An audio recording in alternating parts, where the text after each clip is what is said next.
Record भी कर लेते हैं जी। तो मेरे प्यारे बच्चों, मेरी आवाज़ क्लियर है ना? थोड़ा सा जनरेटर की आवाज़ आ रही होगी पीछे से, लेकिन बेहतर है। मेरी आवाज़ समझ आ रही है? जी जी, समझ आ रही है। Okay okay. तो मैं कह रहा हूँ financial accounting is for external users. तो फिर इंटरनल यूजर्स के लिए कौन सी अकाउंटिंग है? Cost accounting. Internal users.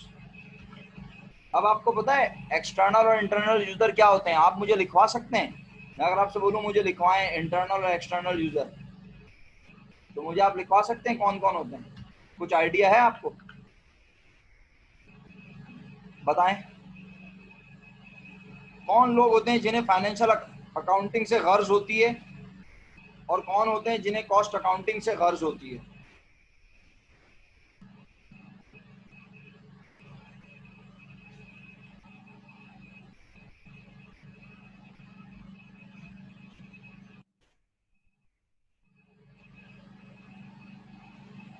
Screen तो नजर आ ही रही होगी आपको मेरी। सर जी सर। सर कमेंट नहीं कर पा रहा हूँ मैं। हाँ तो वो कह रहा होगा sir Imran Khan is not in the meeting, ऐसे ही कह रहा है ना? Yes sir, yes sir. हाँ वो असल में मैं मीटिंग से चला गया था ना बेटा, तो वो आप जिसको भी मुझसे बात करनी हो वो अनम्यूट करके बात कर ले, कोई परेशानी की बात नहीं है।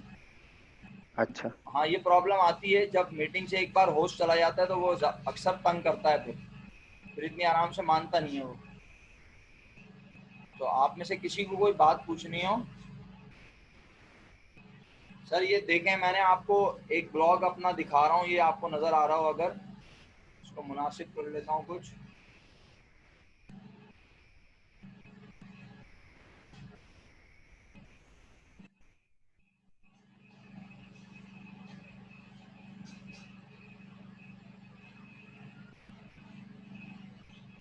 ये देख लीजिए, एक्सटर्नल यूजर्स,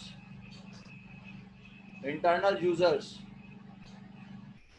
मैनेजर को परवाह होती है कि हम जो प्रोडक्ट बना रहे हैं वो कम से कम पैसों में बने। सेल्स स्टाफ को परवाह होती है, एम्प्लॉइज को परवाह होती है इस बात की, ऑफिसर्स को परवाह होती है, इंटरनल ऑडिटर्स जो एग्जाम कर रहे होते हैं, चीज़ों को चेक कर रहे होते हैं, मालिकान को इस बात की परवाह होती है, ओनर्स को। और एक्सटर्नल यूजर्स कौन है बेटा? लैंडर्स, कर्जा देने वाले, कंज्यूमर के ग्रुप्स, इन्वेस्टर, पैसे लगाने वाले, गवर्नमेंट, गवर्नमेंट की एजेंसीज और कस्टमर, ये सब एक्सटर्नल यूजर हैं। समझ रहे हैं आप बात को? क्लियर है? ये पिक्चर देख के कोई फायदा हुआ यूजर ऑफ अकाउंटिंग इंफॉर्मेशन का? फाइनेंशियल अकाउंटिंग और मैनेजमेंट अकाउंटिंग। अच्छा मजे की बात है, हम इस वक्त कौन सी अकाउंटिंग पढ़ रहे हैं जरा बताना। Cost accounting. हाँ तो आप लोगों के दिमाग में सवाल आएगा सर आप हमें कॉस्ट अकाउंटिंग पढ़ा रहे हैं या मैनेजमेंट अकाउंटिंग लिखा है? आपको पता है कॉस्ट अकाउंटिंग की एडवांस शक्ल का नाम मैनेजमेंट अकाउंटिंग है। फाइनेंशियल अकाउंटिंग बिजनेस का प्रॉफिट लॉस बताती है, कॉस्ट अकाउंटिंग कॉस्ट कंप्यूट करने में और उसे कंट्रोल करने में मदद देती है, और मैनेजमेंट अकाउंटिंग डिसीजन मेकिंग में इस्तेमाल होती है, और इसको टॉप मैनेजमेंट परफॉर्म कर रही होती है। यानी जो मैनेजमेंट अकाउंटेंट होते हैं वो समझ लें कि टॉप लेवल के लोग होते हैं। तो अब आप अगर गौर से देखें तो इंटरनल यूजर्स में जो रिपोर्ट्स बनाई जाती हैं मैनेजमेंट अकाउंटिंग के तहत या कॉस्ट अकाउंटिंग के तहत, वो डायरेक्टर और सीईओ के लिए बनाई जाती हैं, लाइन मैनेजर्स और यूनिट मैनेजर और स्टोर हेड के लिए बनाई जाती हैं, एम्प्लॉइज के लिए बनाई जाती हैं। जबकि फाइनेंशियल अकाउंटिंग में गवर्नमेंट को बताना होता है कि हमने इस मुल्क में काम करके कितना प्रॉफिट कितना लॉस कमाया, इन्वेस्टर्स को बताना होता है कि हमारी कंपनी प्रॉफिट में है या लॉस में, जिनसे कर्जा लिया होता है उन्हें तसल्ली देनी होती है कि भाई हम मर नहीं रहे, हम बेहतर हालत में हैं, हम प्रॉफिट कमा रहे हैं, इंशाल्लाह आहिस्ता आहिस्ता तुम्हारा कर्जा वक्त के साथ साथ अदा कर देंगे। और ट्रेड, आखिरी 10 मिनट का अलार्म आ गया, और ट्रेड एसोसिएशन वो हैं जो मुनसब, जैसे ट्रेड एसोसिएशन यूनियन सुनिए आपने, यूनियंस जो होती हैं, जो इदारों में यूनियंस बनी होती हैं, एक तरीके से वो भी एक्सटर्नल यूजर्स कहलाते हैं। और ट्रेड एसोसिएशन में वो लोग भी आते हैं जिनसे हम सामान वगैरह उधार पर खरीदते हैं। तो अल्हम्दुलिल्लाह ये बहुत डिटेल्ड है, अगर आप इसको देखें, ये देखें इंटरनल यूजर अगर आप चाहते हैं खुद देखना तो मैं आपको इसका एड्रेस यहाँ पे नज़र आ रहा होगा लिखा हुआ सबको, आप इस एड्रेस को देख लें। ये ब्लॉग स्पॉट पे जाके मुझे ढूंढ लें, मैं मिल जाऊँगा आपको। ब्लॉग्स अगर आप पढ़ते हैं तो आपको वहाँ ये मिल जाएगा, मेरा ब्लॉग चेक कर लें, वरना मैं इसको पोस्ट कर दूँगा, आप इसको मज़ीद पढ़ लीजिएगा। वक्त ज़ाया नहीं करते, बात को आगे बढ़ाते हैं। अगर आपकी इजाज़त है तो अल्हम्दुलिल्लाह मुझे ये नाम लिखने की ज़रूरत नहीं है, आप इस पर क्लियर हैं। मैंने आपको वीडियो पूरी एक तरीके से पूरे आपको नाम वगैरह दिखा दिए हैं। अब मैं बात आगे बढ़ाता हूँ अपनी। तो फाइनेंशियल अकाउंटिंग बिजनेस का प्रॉफिट लॉस मालूम करने के लिए, कॉस्ट अकाउंटिंग प्रोडक्ट की कॉस्ट मालूम करने में मदद देती है। तो ये एक तरीके से डिफरेंशिएट कर रहे हैं हम, समझ रहे हो, difference between financial accounting and cost accounting. अच्छा, financial accounting income statement, profit and loss, balance sheet बनाती है। कॉस्ट अकाउंटिंग भी डिफरेंट रिपोर्ट्स बनाती है, लेकिन वो प्योरली प्रोडक्ट की कॉस्ट से रिलेटेड होती हैं। ठीक है, अच्छा आगे बढ़ता हूँ, मेरा ख्याल है आप बहुत बोल लिया अभी।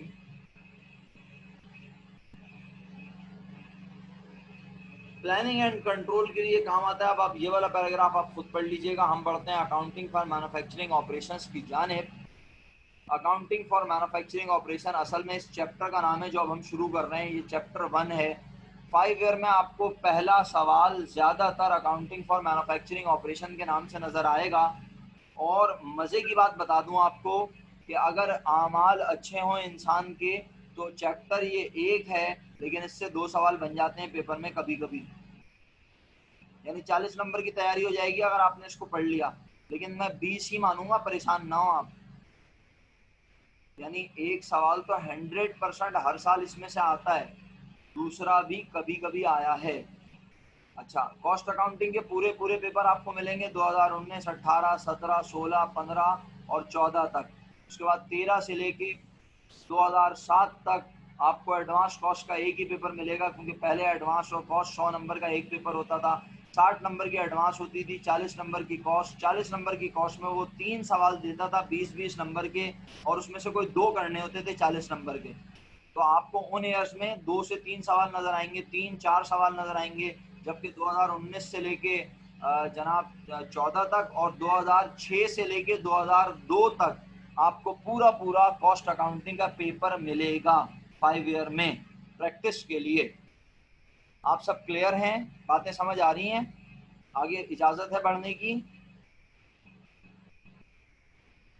Okay. Accounting for manufacturing operation, a merchandising company buy its inventory in ready to sell condition. Therefore, the cost of this merchandise is simply the purchase price. A manufacturing company, on the other hand, produces the goods that it sells. In this case, the cost of merchandise consists of various manufacturing costs, including the cost of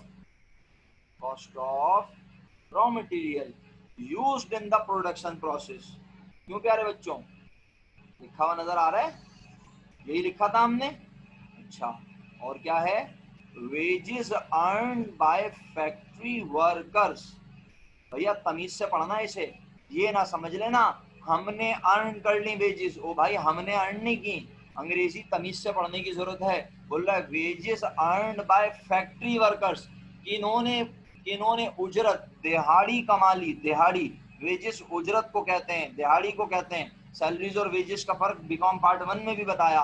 salaries monthly basis पे होती हैं, wages per day, पर piece, पर week के हिसाब से होती हैं। तो वेजेस उजरत, दिहाड़ी, मजदूरी, और ये मजदूरों को दी जाती है। सैलरी एग्जीक्यूटिव क्लास को मिलती है और वेजेस मजदूर तबके को मिलती है। उजरत और मजदूरी मजदूरों को मिलती है। तो wages earn by factory workers, तो ये क्या हो गई? लेबर हो गई। तो मैंने लेबर लिखा था प्यारे बच्चों, बिल्कुल नजर आ रहा होगा सबको। और उसके बाद मैंने क्या लिखा था मेरे प्यारे बच्चों? And all of the other cost of operating a factory, और फैक्ट्री को चलाने के तमाम खर्चे। क्या नाम दिया मैंने? फैक्ट्री को चलाने के तमाम खर्चों को फैक्ट्री ओवरहेड्स। अल्हम्दुलिल्लाह आप क्लियर है, मैं वक्त ज़ाया नहीं कर रहा, मजीद आगे बढ़ रहा हूँ। अब वो कहता है टाइप्स ऑफ मैन्युफैक्चरिंग कॉस्ट, और मैन्युफैक्चरिंग कॉस्ट में वो आपको इन्हीं 3 चीज़ों को तोड़ के दिखाएगा। इन 3 चीज़ों को ज़रा देखिएगा। अब मैं काम करता हूँ, मैं यहाँ ग्राफिकल प्रेजेंटेशन बनाने की कोशिश करता हूँ। हालांकि मुझे पता है कि मैं इतनी अच्छी प्रेजेंटेशन नहीं बनाऊंगा, लेकिन मैं कोशिश तो कर सकता हूँ, इंसान हूँ। मटेरियल, उसके बाद मैं कह देता हूँ लेबर, और उसके बाद मैं तीसरा नाम रख देता हूँ एक्सपेंसेस। बुनियादी तौर पे ये तीन चीजें हैं जो मिलकर प्रोडक्ट की कॉस्ट मालूम करेंगी। ठीक है, ये कॉस्ट की क्लासिफिकेशन है on the basis of element. क्या है ये? कॉस्ट की classification on the basis of element. अभी 4 मिनट बाकी हैं, क्या आप इस क्लास के बाद 10 मिनट और पढ़ेंगे? 10 से 15 मिनट, 15 मिनट के बाद खत्म कर दूंगा क्लास, वादा। 15 मिनट और पढ़ने का मूड है इस क्लास के बाद? हाँ तो तैमूर, हमारी कौन सी लाइट है? हमारी भी नहीं है भाई।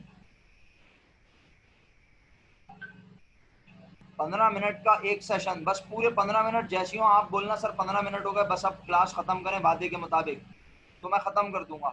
सही है? वैसे मेरा इरादा यही था ईमानदारी से कि मैं 2 क्लासेस लूंगा 40-40 मिनट की, लेकिन पहली क्लास में भी काफ़ी बातें हुई और दूसरी क्लास में मेरी लाइट भी यहाँ इत्तेफाक से लोड शेडिंग हो गई।